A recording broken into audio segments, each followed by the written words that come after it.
Hey everybody, I was out on the wolf today. I did all right. Nothing real big. Water's still really cold. It was 35 to 37 degrees. And I left a little bit later. I didn't get on the water until about 2 o'clock. So, from what I understood, the bite had slowed considerably from the morning. Apparently they had a pretty good morning bite. Still ended up with 6 walleyes. They're all small, 12 to 14 inches, maybe a little bit better. I ran down to Boom Island, started fishing there. Mostly the deeper holes. I didn't really spend a whole lot of time on anything shallower. I assumed with the cold water and the bright sunshine, the fish would be, fairly deep. And I was kind of right. Every fish I caught was in over 20 feet of water.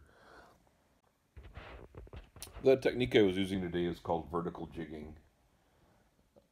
The idea is you're allowing the boat to drift with the current and you're fishing directly under the boat.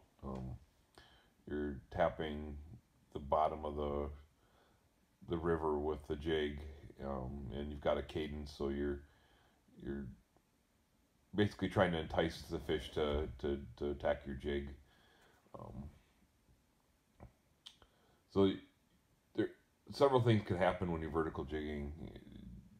You're very seldom do you actually drift with the current. So you can measure that by seeing if your jig is straight up and down. If it's moving in one direction, there's some kind of force acting on the boat, and usually it's the wind um, blowing you in one side or the other. You have to counteract that force to keep you vertical. So you're pretty much constantly on the trolling motor, making small adjustments in order to make it vertical. The more vertical, the better. You can drag a little bit and catch fish. It certainly does happen, but the majority of the fish are caught when you've got a pretty good vertical jig going.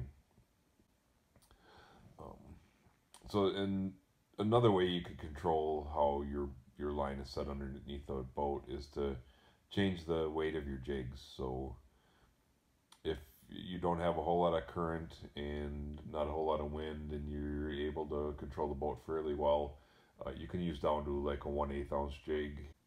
If you're having trouble, you can use up to I've used 3/8 ounce jigs before. Not a whole lot heavier. You don't really have to go to half ounce, but um, if you're having trouble, I certainly wouldn't hesitate. Today I was using a jig and a shiner minnow, but there's no reason you can't use other plastics. So on other days when the fish are more active, um, I've used plastics, and sometimes fairly big plastics, vertical jigging. That's about it. I had a great day fishing, and I'm glad I could share this information with you. Um, Hit the subscribe button if you like the idea of these real-time Lake Winnebago fishing reports.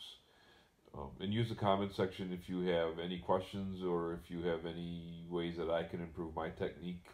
I'd really like to hear from you.